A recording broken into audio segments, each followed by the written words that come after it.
En 2018, il y a eu pas mal de bons films qui sont sortis.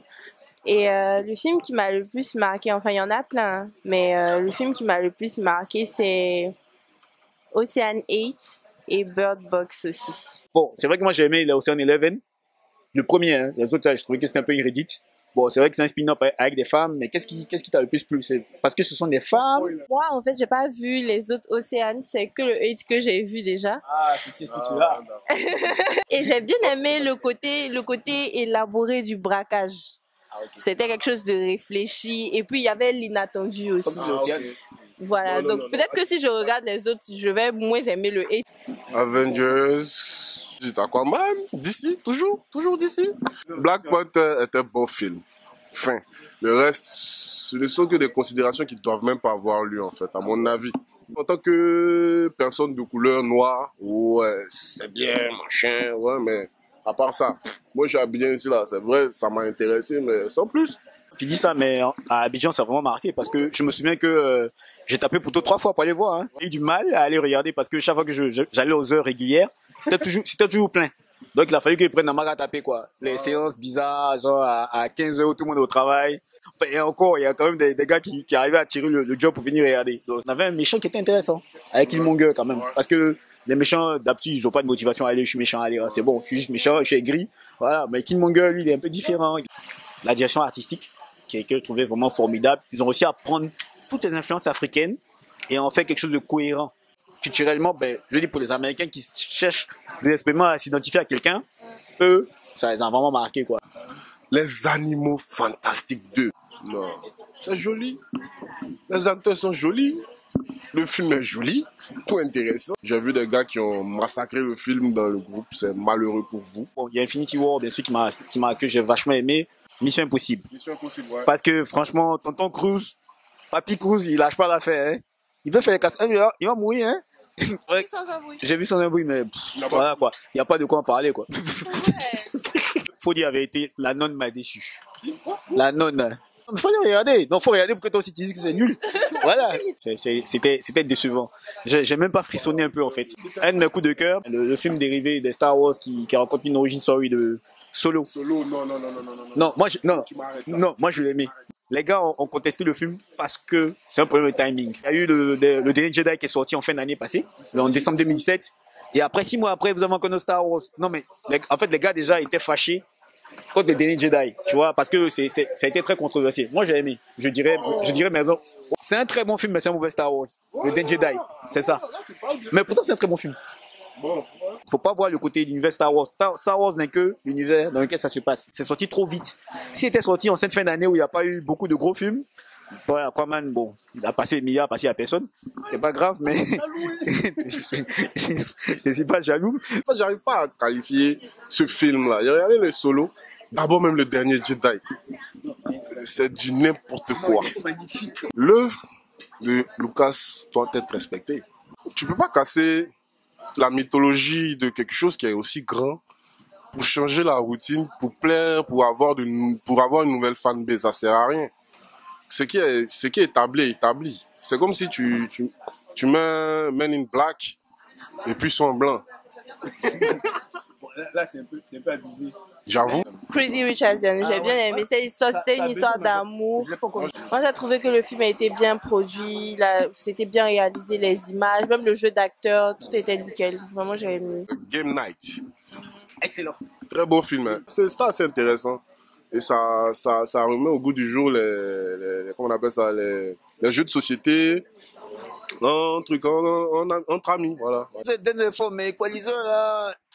Non. Bon, ok, d'accord. Apparemment, il y a Denzel sexuel ici. Est-ce que vous connaissez Denzel Washington?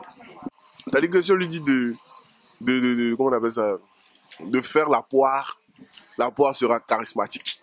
N'allons pas avec les couteaux à la bouche pour dire que non, c'est un mauvais film, on va descendre ça parce qu'on savait la fin. Mais quand tu vas regarder un John Wick comme ça, tu connais la fin. Mais tu vas regarder le John Wick. Il y a un film français qui m'a vraiment marqué pour cette année, pour 2018, c'était Tout le monde debout. Je sais pas, c'était le premier film de Franck Dubosc. Il a réussi à décomplexer, traiter avec maturité et un peu d'humour le sujet de ce qu'on appelle des handicapés. En fait, à la fin, Je vais pas vous dire, mais j'ai applaudi. C'était un premier film magistral et ça touche la sensibilité chaque. Je sais même pas comment vous dire. J'étais très ému. Dans le cinéma ivoirien, franchement, mon top, ça a été Camissa. Ça a été une très belle histoire. Même en allant au cinéma, je m'attendais même pas à avoir un film de ce calibre-là, quoi. Ça a été une très belle histoire. Les personnages ont très bien joué. Vraiment, tout était nickel. J'ai bien aimé aussi l'interprète avec, le principe d'inviter d'autres acteurs internationaux à y participer aussi, ça a été bien. Mais vers la fin, on a senti que c'était gros, en fait. Ça, la pilule passait, ça glissait plus. La fin de l'histoire, en fait, c'était plus très fluide vers la fin. Ce qui est bien dans l'interprète, enfin, ce que j'ai aimé, c'est l'ambition du film. Comme tu as dit, ils sont allés prendre des acteurs internationaux, enfin, des acteurs, internationaux, donc pas ivoiriens. Ils ont fait un peu l'autre, mais surtout celui-là, une grande partie en anglais. Et tout c'est bon, ça ouvre le cinéma ivoirien à d'autres pays. Maintenant, concernant Camissa, c'est émouvant, c'est touchant.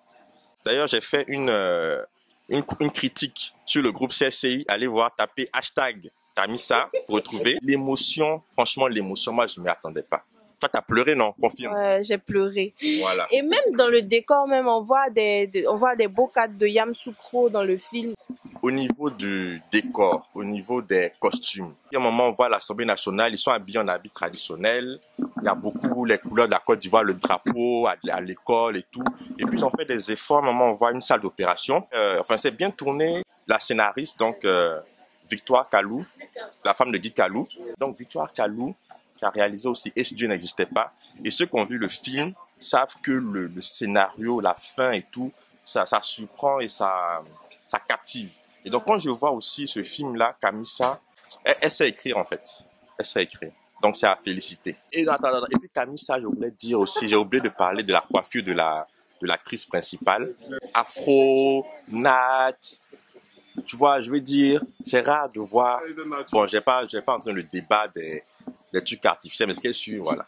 Ils ont mis en avant le côté naturel, voilà. Que ce soit dans le décor ou même dans l'attitude.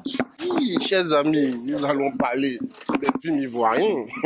Ils sont venus, ils ont fait les tabataba, ils ont dit non, les films là sont chics, c'est joli. Bon, sur 10, par exemple, ils sont venus, ils n'ont parlé que de 2 films. Camissa et de L'interprète 2. C'est des bons films que j'ai pas regardé. Je me fie à leur jugement. C'est pas normal.